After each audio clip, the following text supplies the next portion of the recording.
we bring a question to the text. How does the shroud image relate to the transphysical testimony of recognition and memory in the age to come, ensuring covenant family continuity?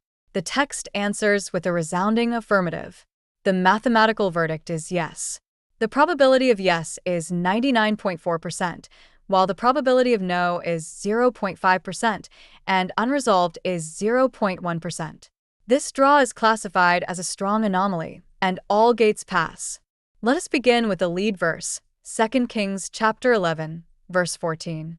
And when she looked, lo, the king stood by a pillar, as the custom was, and the chiefs and the trumpeters by the king, and all the covenant people of the land rejoiced and blew with trumpets.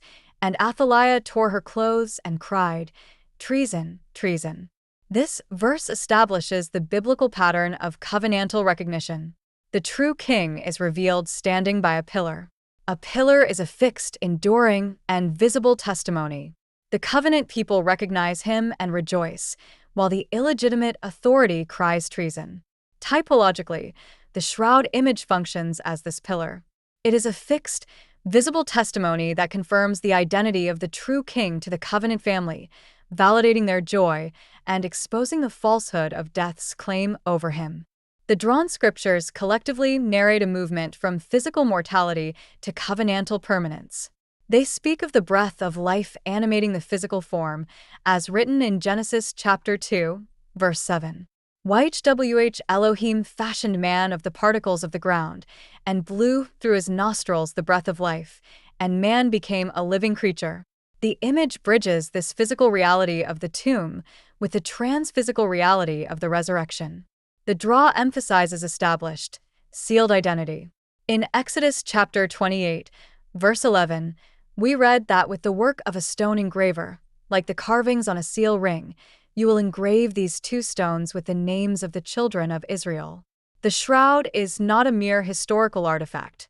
It is a covenantal seal of identity, confirming the continuity of the king's personhood through death. Just as the people were commanded in Joshua chapter 3, verse 3, when you see the Ark of the Covenant of YHWH Elohim and the priests the Levites bearing it, then you will pull up from your place and go after it. The image leads the covenant family forward.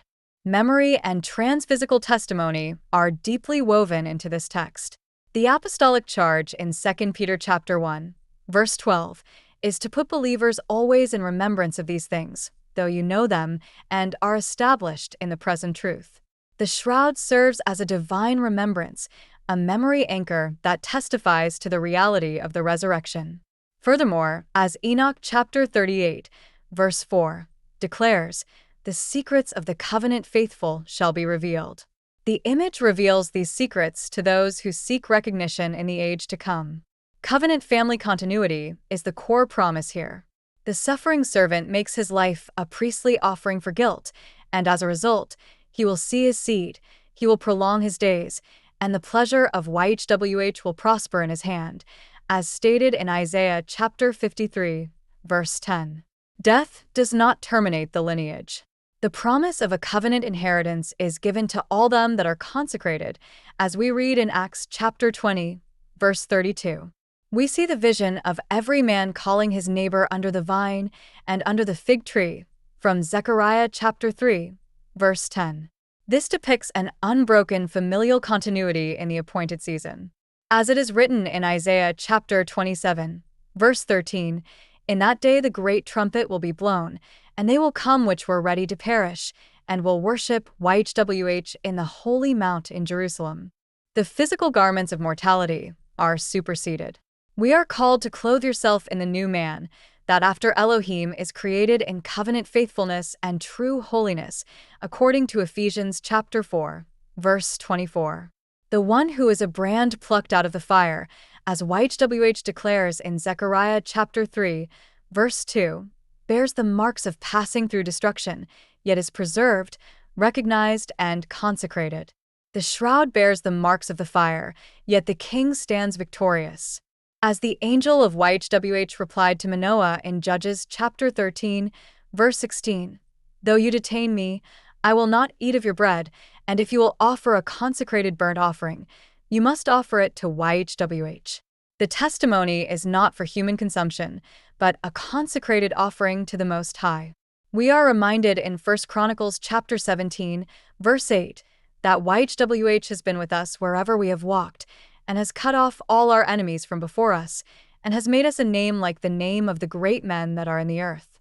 Therefore, we can be strong and of good courage, fearing not, because YHWH Elohim is the one that will go with us, and he will not fail us nor forsake us, as promised in Deuteronomy chapter 31, verse 6.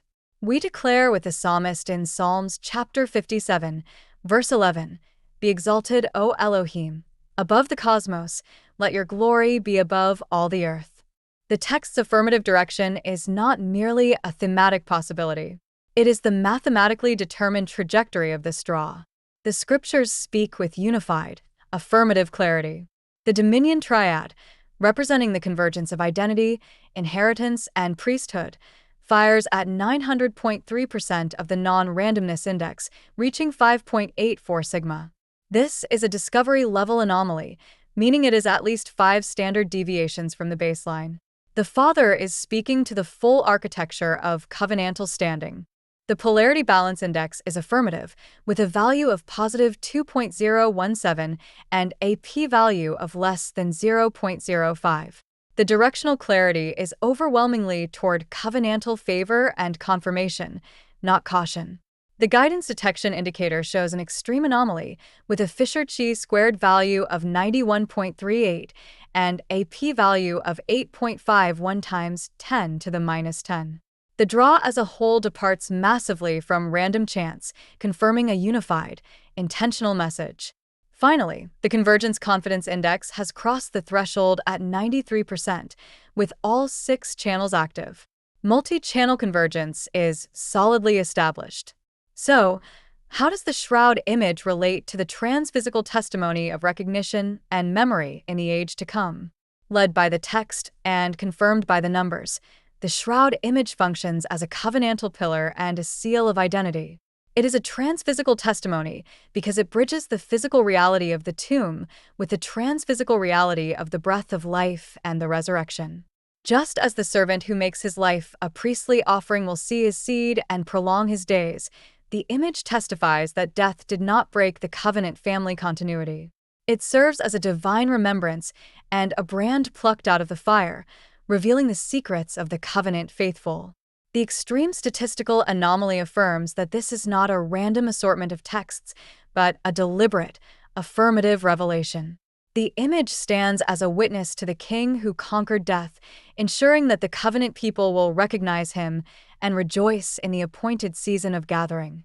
The workstation facilitates this observation, yielding to the Spirit who breathes life into the text. We observe these things in our appointed seasons, as commanded in Numbers chapter 29, verse 39. The image is a testament to the living God, who gives food to all flesh, because his goodness abides for the ages, as declared in Psalms chapter 136, verse 25. The verses drawn in this Shield 17.12 session were 2 Kings chapter 11, verse 14, Numbers chapter 29, verse 39, Psalms chapter 57, verse 11, Judges chapter 13, verse 16, Enoch chapter 25, verse 2, Ezekiel chapter 8, verse 7. This concludes today's interpretation under the Shield